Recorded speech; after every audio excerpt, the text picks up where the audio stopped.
Pour cette nouvelle vidéo, nous allons traiter l'exercice 4 de la fiche 4 du fascicule d'optique. Donc il s'agit d'un exercice sur le dioptre sphérique. Donc c'est un dioptre sphérique de rayon SC égal à 10 cm qui sépare deux milieux transparents homogènes d'indice n égale 1 et n' égale 1,5 avec évidemment le sens de la lumière pris positif de la gauche vers la droite. Donc la première question concerne l'approximation de Gauss et on nous demande de rappeler ce que sont les conditions de Gauss.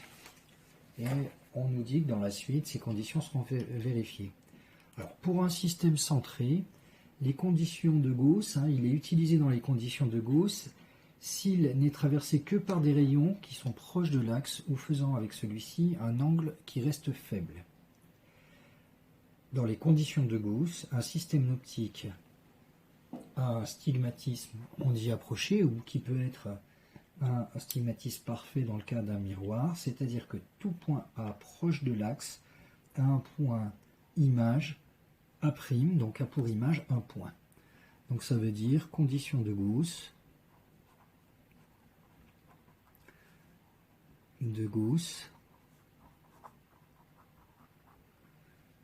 un objet A aura pour image un point A'. Donc image considérée comme ponctuelle.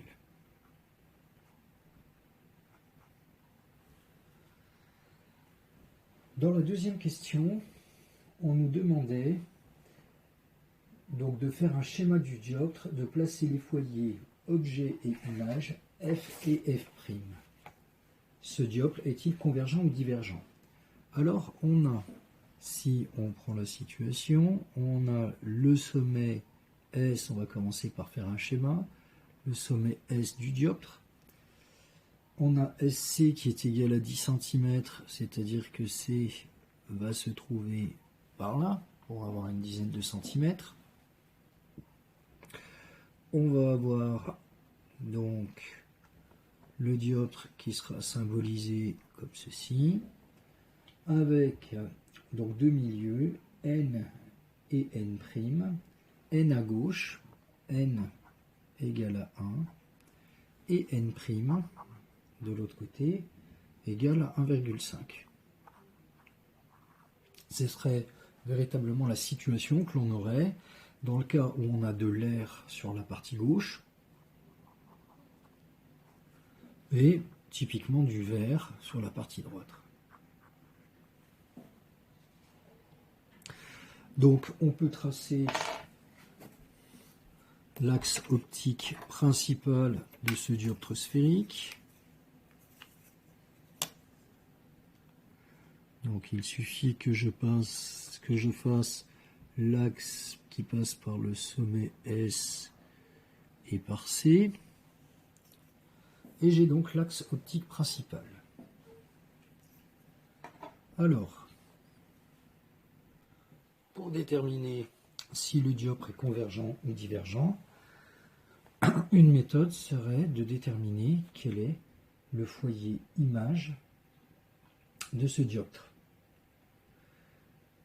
Donc, en plus c'est demandé, donc nous savons que grâce à la formule de conjugaison pour le dioptre, si l'objet A1 a pour image A2, si A1 est placé dans le milieu d'indice N1, A2 dans le milieu N2, on a N1 sur SA1 qui sera égal à N2 sur SA2 plus N1 moins N2 sur SC. Bon, si on appelle maintenant l'objet A et son image A', ça veut dire que j'aurai N1 sur SA qui sera égal à N2 sur SA' plus N1 moins N2 sur SC.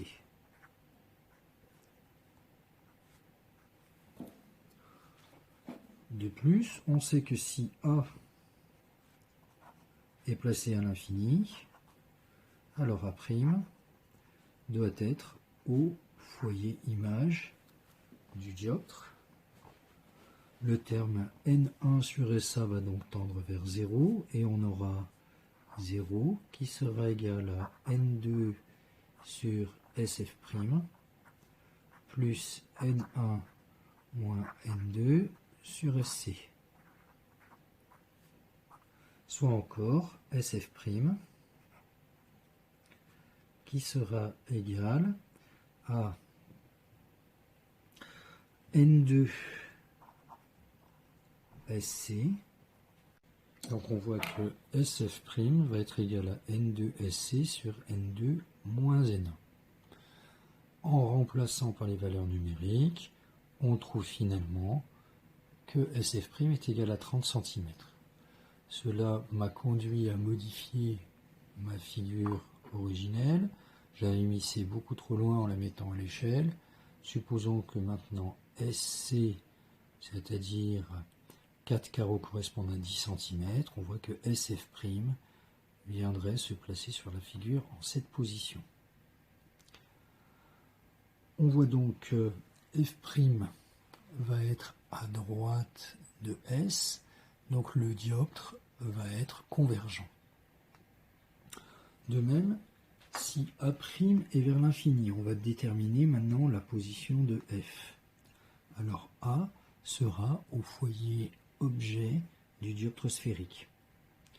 On a donc, en remplaçant dans la formule de conjugaison, N1 sur SF, N1 sur SF, qui sera égal à N1 moins N2 sur SC.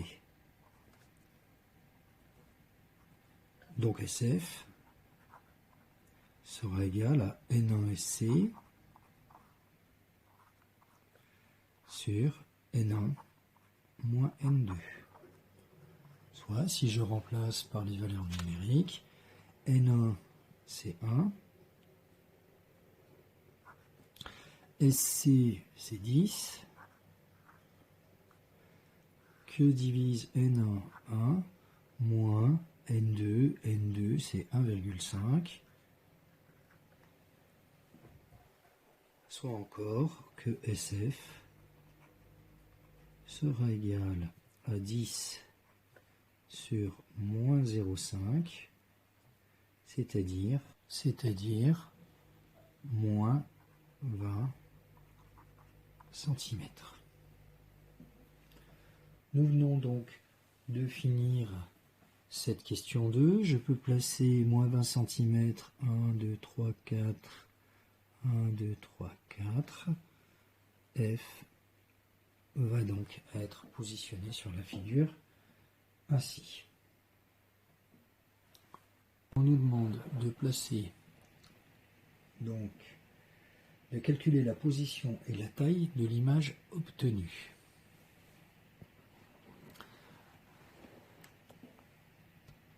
En ce qui concerne la position, donc ça c'est la question 3. Nous allons donc maintenant répondre à la suite de l'exercice. Donc c'est la question 3C. Et on nous disait dans la question 3C qu'on plaçait un objet A à 5 cm avant S. A est tel que SA est égal à moins 5 cm. On va donc pouvoir utiliser la formule de conjugaison. On nous désire obtenir la valeur de la position de A'. On va donc pouvoir utiliser la formule de conjugaison. On sait que l'on a N1 sur SA qui va être égal à N2 sur SA' plus N1 moins N2 sur SC. On veut la position donc de SA', donc on aura N2 sur SA' qui sera égal à N1 sur SA plus N2 moins N1 sur SC. Finalement, je passe ce terme-là de l'autre côté, donc j'aurai moins N1 moins N2 sur SC, plus N1 sur SA, et moins N1 sur N2 me donne donc bien N2 moins N1 sur SC. Si je fais mon application numérique, N1 valait 1, SA vaut moins 5, plus 1,5 moins 1 sur SC, et SC valait 10 cm. Ça, c'est donc égal à moins 1 cinquième, 1,5 moins 1, 0,5, que divise 10, c'est-à-dire 1 vingtième. On voit donc que N2 sur SA' doit être égal à moins 1 cinquième plus 1 vingtième, soit encore moins 4 vingtièmes plus 1 vingtième, moins 3 vingtièmes. Donc SA' va être égal à moins 20 tiers que multiplie N2, c'est-à-dire N2 valait 1,5, c'est-à-dire moins 20 tiers de 1,5. 1,5 divisé par 3, ça donne 0,5, ça veut dire que SA' doit être égal à moins 10.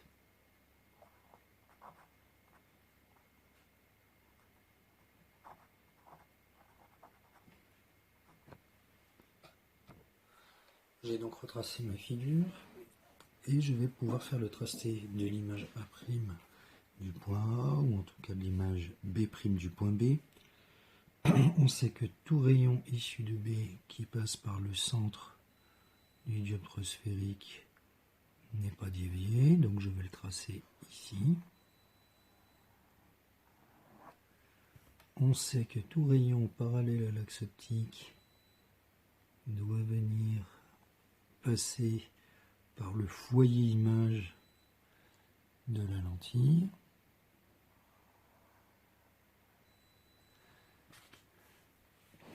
Et donc pour obtenir l'image B' du point B, eh bien, il va falloir que je prolonge ces deux rayons.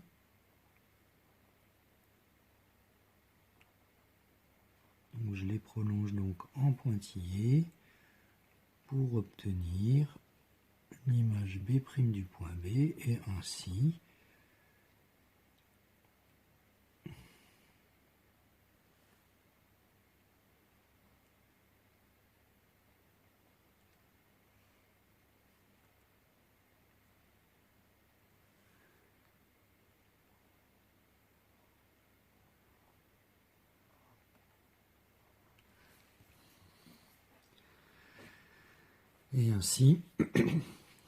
tracer A'B',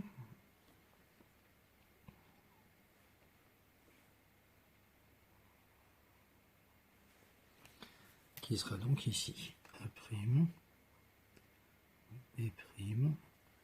situé à moins 10 cm. On voit donc que l'on obtient une image qui est virtuelle,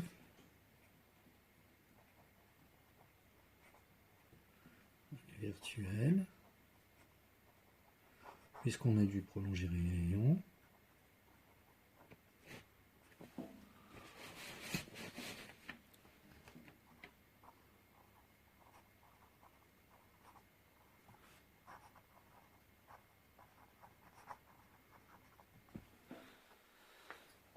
Alors, de plus, on peut calculer la taille de cette image. On sait que gamma, le grandissement, ça va être égal à N1 SA' sur N2 SA. N1 vaut 1, N2 vaut 1,5, SA', on vient de le calculer, c'est moins 10, que diviser ça, et S1 c'était égal à moins 5.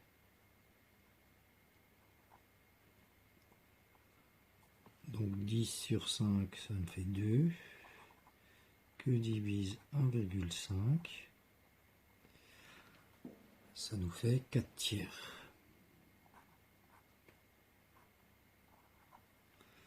Et 4 tiers, eh bien c'est égal à 1,33 pour ce grandissement. Donc l'image doit être un tiers plus grande que l'objet. C'est pas tout à fait vérifié sur la figure, mais on n'en est pas loin. On a donc fini toute la partie sur le dioptre sphérique et on nous demandait de tracer le chemin d'un pinceau lumineux issu de B. Je vais donc rajouter deux rayons qui partent de B, qui rencontrent le dioptre sphérique et qui viennent donc converger en B'. En tout cas passer par B' et pas converger. Donc je fais un premier rayon, il doit ressortir en passant par B'.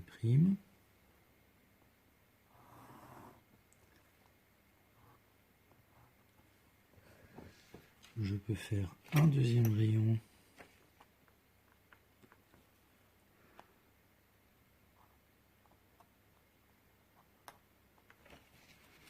et il va ressortir également en passant par B'.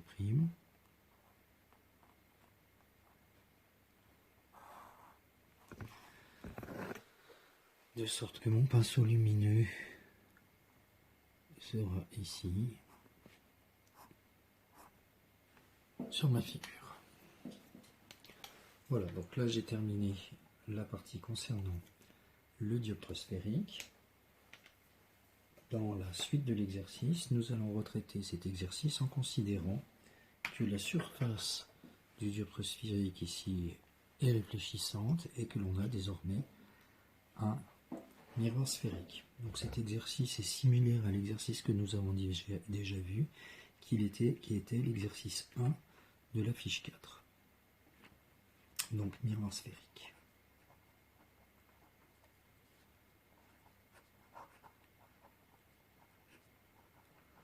Nous allons reprendre l'ensemble des questions de la partie C, où on nous demande, on place l'objet à 5 cm avant le sommet du miroir sphérique. Donc on a SA qui est égal à moins 5 cm. On a maintenant la formule de conjugaison pour le miroir sphérique qui va être égale, qui va s'exprimer sous la forme suivante. 1 sur SA' est égal à moins 1 sur SA plus 2 sur SC. On sait que SA, donc c'est moins 5. SC est égal à 10.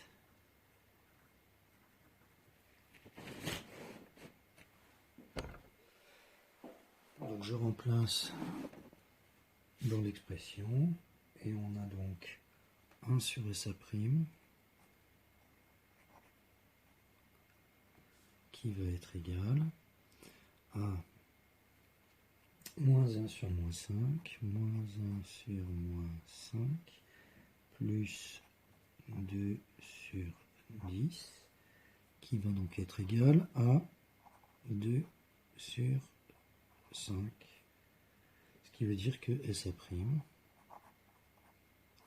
sera égal à 5 demi, c'est-à-dire 2,5 cm. On va donc pouvoir faire le tracé et je vais prendre quelques minutes pour le faire au bas de la page. Voilà, maintenant j'ai fait l'ensemble de mon tracé. J'ai considéré maintenant que la surface était réfléchissante.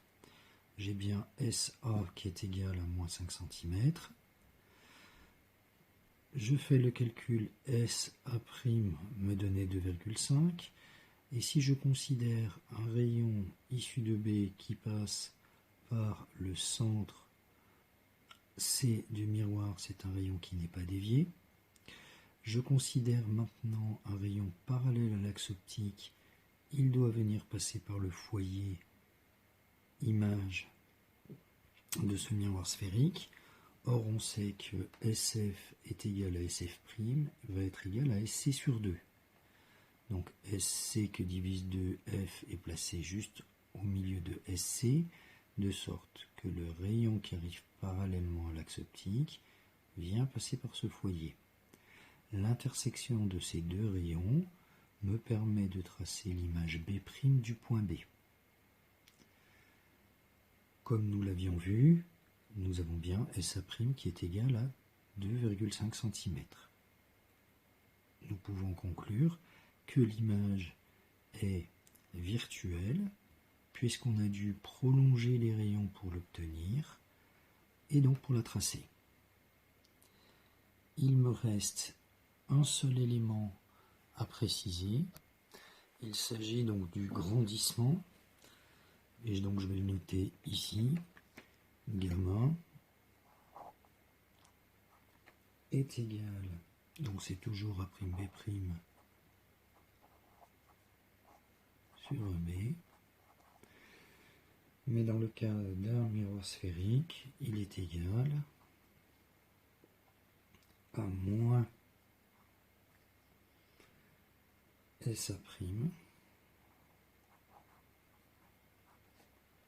que divise SA, soit SA' valait 2,5 cm, donc moins 2,5 sur SA, SA valait moins 5 cm, c'est-à-dire un demi. Ce qui signifie que, et ça se vérifie sur ma figure, que la taille de l'image est 2 fois plus petite que la taille de l'objet. Voilà, j'en ai fini avec cet exercice. Je vous remercie de votre attention et vous souhaite bon travail et bonne continuation. Et à bientôt pour une nouvelle vidéo.